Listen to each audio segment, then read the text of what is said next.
Hello, and welcome to We Speak CVE, a free podcast from the CVE program. On this podcast, we'll talk with people from the cybersecurity community about what else, cybersecurity and vulnerability management, and the CVE catalog of vulnerabilities. If you didn't know, the CVE program's mission is to identify, define, and catalog publicly disclosed cybersecurity vulnerabilities. Hello, and welcome to another edition of the CVE podcast. I'm Shannon Sabens, and I have with me today Madison Oliver. Madison's been with us before, and Madison, your content's been really well received, and I think you have some exciting content for us today. Do you want to introduce yourself briefly? Hi, everyone. My name is Madison Oliver. I'm really happy to be here again. I manage our advisory database curation team here at GitHub, and I've made my career around vulnerability reporting, disclosure, and coordination. You know, at the CVE podcast, we have done and we do a lot of content about and for CNAs and for some consumers of CVE, but I feel that we don't do enough about and for finders. And you and I both come from backgrounds where we're excited about finders and interested in finders and supporting finders. So this is a podcast for finders. I really like this term, finders, but Madison, how do you define finders for this effort? So the effort that I've been focused on recently has been within the Open Source Security Foundation. And the way that we've decided to define a finder is somebody who's a hacker, a researcher, an academic, a bug bounty hunter, really any concerned software enthusiast, somebody who's just finding and or researching security vulnerabilities and then reporting them to someone. So the work that you're doing presently, you've been working with the OpenSSF Vulnerability Disclosures Working Group. And I want you to tell us a little bit about your background, a little more depth about your background for those who don't already know you, and then your transition to open source work, and a little bit about, what the group is, and how you sort of came to sort of how you came to the work you're doing now. Absolutely. Once I graduated from university, my first role was in vulnerability coordination at the CERT Coordination Center. So I did that for maybe 3-4 years before I made the transition to GitHub. So a lot of my background and experience prior to GitHub was in closed source software, coordinating vulnerabilities prior to public disclosure, and coordinating them on a really broad and international scale. So hundreds of people affected, and I was the neutral third party helping to assist in those coordination efforts. Once I moved to GitHub, because the scope is different, I'm much more focused on open source now, almost solely focused on open source. So as part of my role at GitHub, I'm involved in the OpenSSF Vulnerability Disclosure Working Group. And this group is focused on improving the overall security of the open source software ecosystem by helping advance vulnerability reporting and communication. So, and the guidance that you have put forth for finders, I feel like, when I've looked at it, I think is great guidance for, not only those looking at open source, but for those doing vulnerability research potentially in all kinds of sources. I think you've put forth really useful really useful guidance. Tell us a bit about the content that the group has created and why. So I'm relatively new to this group. I've maybe been in the group for 6 to 8 months. The working group has existed for a little bit over 2 years. There are folks that are a part of this group that have experience in both open source and closed source software coordination and vulnerability disclosure. This group is focused more on open source because it exists within the OpenSSF, whose mission is to focus on open source. So that's why we started there, but I completely agree. I think this guide could really be applied to much more than open source. The biggest differences maybe is how you contact people and who you contact, and there's some maybe different considerations, but as a whole, the process is very, very similar, and a lot of the same things that we put forth in this guide can also be used for any sort of closed source software vulnerability reporting and disclosure. So, well, let's take a step back maybe for a moment. Let's talk about, in this context, coordinated vulnerability disclosure and the intent here. When you think about, I think you have a hope for finders and for those that they're reporting to in terms of the quality of interaction that they have together and thus the outcome for users. So talk to me a little bit about that intent there. Sure. The goal of coordinated vulnerability disclosure, which we as the working group in the OpenSSF have defined as the process of sharing vulnerability details with a person or group who has the ability to respond and fix and or remediate the vulnerability. So this is most often in the context that we're discussing an open project maintainer, but it could also include the project developers, collaborators, administrators, or any other invested parties, or a security team if they're lucky and mature enough to have one. There are a lot of different goals as part of the coordinated vulnerability process. The finders typically have their own reasons, motivations, and goals for reporting the vulnerability. The maintainers might have their own similar but maybe different reasons for responding to, fixing, and or not fixing the vulnerability. And there are occasionally third parties involved who also have, again, their own reasons for doing things. So our goal is encouraging coordinated vulnerability disclosure as much as we can. We think that that is the best move because it gives those that have the ability to fix it a chance to fix it before the information is shared more publicly. So before attackers are made aware that the vulnerability exists, it gives users then an action that they can take.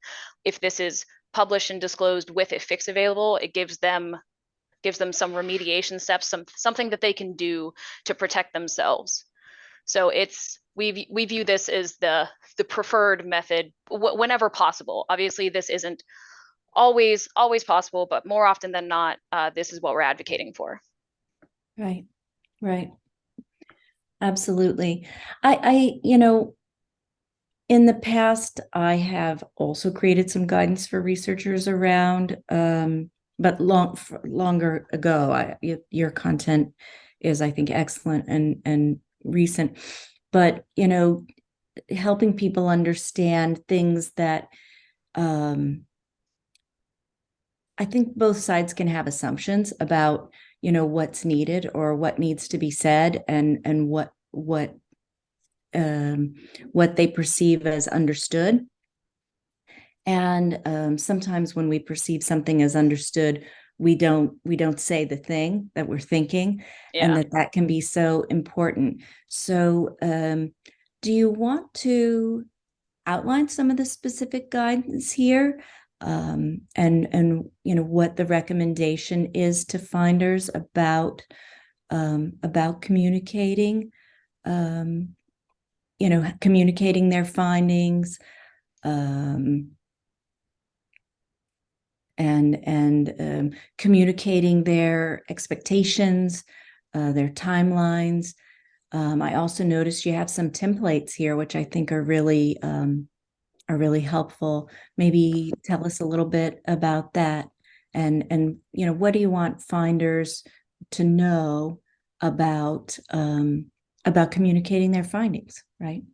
Yeah, I think the easiest way to sum up the guidance that we have here is that as a finder, as somebody reporting vulnerability information, share the information and your expectations early and often. And honestly, just remember that vulnerability disclosure is a human process. There are human beings involved in this process on all ends, and show empathy towards them. Things can go wrong. There are lots of reasons that things can go wrong, and they typically end up being human reasons. So showing some some care and empathy towards the maintainer that you're reporting to and the different things that they are concerned about and trying to adhere to, and just try to be understanding. So looking at any of the security information that the project has already published, if they have a security.md file or a security.txt file or any sort of security policy, looking there first and foremost is a great place to start. They'll typically tell you how they would like to receive reports, what sorts of reports they want to receive and that they can actually act on, what sort of information they need in the report, any safe harbor information, which is particularly important for you as the finder. And if you aim to follow the guidelines that the project or maintainer has already outlined when you're reporting it to them, you'll already be starting off on a good foot, and it'll be so much more likely that the interchange that you have with them will be collaborative and cooperative and really beneficial. Totally. I totally agree. I love what you've said about it being a human process. Todd Beardsley, who over at Rapid7 is also a board member, is also the chair of the CNA working group. And Todd says all the time, assume good intent. And I think that can be true for both sides. Sometimes when you're communicating about a difficult technical issue, people can get frustrated, right? Yes. And yes. So I love it when you say this is a human process. I love it when Todd says, assume good intent. So, yeah. So again, you've got, and we'll put the link in the comments down below. But there again are some good example templates of, how to report findings and, thoughtful things to consider or be thoughtful about when you're communicating those findings. Can you give us some advice about obtaining a CVE and how or when you can help? Definitely. So reporters can obtain a CVE from any appropriate CNA within the CVE program. So this really all depends on what products are affected and whose scope they're in, which can be a little bit hard to tell. So at least from a GitHub perspective, if the project is hosted on GitHub, GitHub is a CNA in the program. Anything hosted on GitHub is within our scope. So you're welcome to request a CVE from us. So we have that built into some of our tooling. A repo admin can create a GitHub security advisory and use that as their public disclosure process. By making use of that feature, they can easily request a CVE directly from me and my team. And we actually recently released a beta feature called private vulnerability reporting that reporters and finders can now make use of to privately report vulnerabilities to maintainers in GitHub. So it's an opt-in feature, and it's still in beta, but I would also highly encourage maintainers and reporters to make use of that feature as much as possible. So outside of GitHub, reporters and finders can request a CVE from the top level root or CNA of last resort, which more often than not tends to be MITRE. Yeah, this shameless plug. We also, I also will plug that Red Hat is now a CNA root, and so that is an exciting addition to the program. But as you said, MITRE is always the CNA of last resort. I should also mention for ICS, for industrial controls, that CISA is the CNA of last resort in that particular case. For other things, MITRE is the CNA of last resort. So kind of going with that for a second, let's also say, what if an organization declines a report or declines to patch? You're a finder, you're having an interaction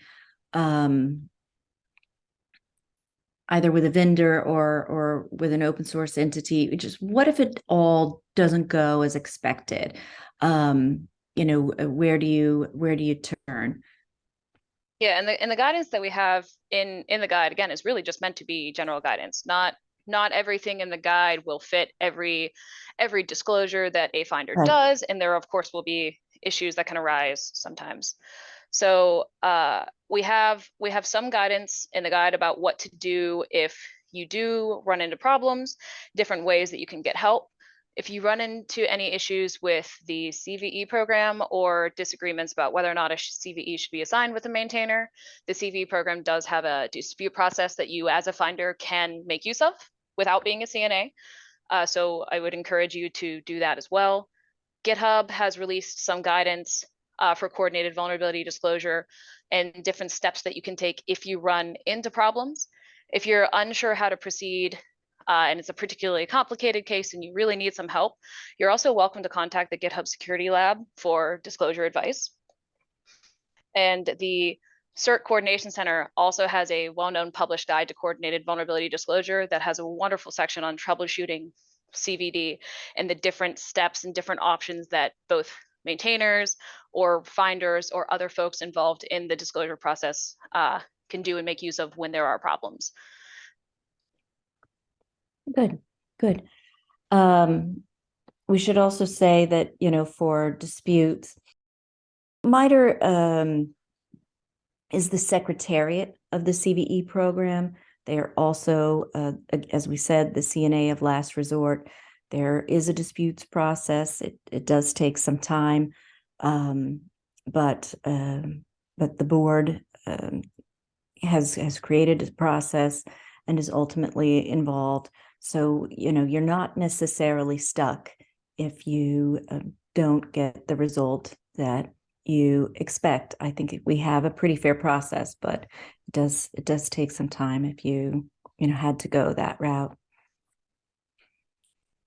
Let's see, what else did I want to ask you? I also wanted to ask you how folks can get involved in the OpenSSF Vuln Disclosures working group. I find that to be a really interesting group. If somebody wanted to get involved, how can they get involved? So first and foremost, you do not have to be an OpenSSF member to be involved in any of the working groups, which I think is wonderful. That's great. So it's a really low bar to entry. I would encourage anyone to join that is passionate and cares about vulnerability reporting, vulnerability disclosure, really anything related to vulnerabilities, especially in open source. We do a lot of our work in a Slack channel. We also have a mailing list and a public repo. So I would encourage someone to join the mailing list. All the information is available on the OpenSSF website in their working group section. Comment on the repo, make an issue, join the Slack channel or the mailing list. Any of those are a great way to start getting involved. That's great, Madison. I'm going to try to put as many links as we can down below. And then, but before I let you go, I want to ask you, is there anything that I missed that you really wanted me to ask you about? I think this is great content. I totally love it. In the past, content from you has been really well received, and we're always so happy to have you here. Is there anything else you want to tell our listeners? Two other things that are in the guide that we didn't really get to touch on. One that I just want to highlight briefly is there are a number of different disclosure options that you have available to you as a finder. So we lay all that out in the guide with different pros and cons and descriptions and example scenarios of when those might happen. So before taking any action, I'd highly recommend reviewing those as well. And for yourself as a finder, one of the other things that I think that you can do to make this process as easy as possible for yourself is by writing a good report from the start. If you're submitting your vulnerability report to the maintainer and it's written basically for public consumption by the end of the report, there are less edits to make, ideally less questions from the maintainer, information is shared more easily, it's more digestible. The better that you can write your report, the easier you will really make it for yourself. So GitHub has a number of best practices for writing repository security advisories. The guide itself has a number of recommendations for how to write a good report. We're working on a template for that as well. So writing a good report really from the start is the best way to help yourself long term. I totally agree, and I think there's a real dearth of sort of sample templates for finders. I think your templates are excellent. I also, might ask people to consider CVSS, and when providing all the information. But I think your templates are absolutely excellent. So I encourage people to go look at those and, incorporate some of that content in their own, reports or work, or take those templates and run. I think it's great. Yeah, I couldn't agree more. I think reporting is honestly one of the first and most difficult problems that finders run into, because determining who to contact, how to contact them, what information is safe to share via this channel or that channel is really difficult, especially if you're relatively new to this process. So I think if we can make reporting easier from the start, will increase the likelihood of beneficial collaboration and communication more broadly, which is, again, I mean, something that GitHub is definitely passionate about, which is why we just recently released a beta for private vulnerability, just reporting, doing exactly the same thing. Yeah. And again, be a little patient. This is a human process. Be kind and assume good intent. But, keep fighting the good fight and going for, what's right. But be a little bit patient with the process and make sure, that there aren't assumptions on either, gently make sure that there aren't assumptions on either side. Sometimes I have found in my own reporting that I had assumptions that I didn't communicate. I think we've all been there and done that. And, make sure that the vulnerability report is understood, and, make sure your timeline and that all your expectations are communicated. And hopefully you have a better experience and a good experience. Yeah, absolutely. Communicating expectations early and often is also honestly one of the things as a finder you can do to help yourself the most. If you have a conference deadline or something else that is really driving this coordination, that is driving the publication date, sharing that early and often is incredibly important and helpful. Totally agree. Madison, thank you so much for coming back to join us. I love having you here. I hope you'll come back again. I think your work is really interesting. And I encourage people to check out the OpenSSF Vuln Disclosures Working Group. I think that's a great opportunity for those who have time and want to volunteer.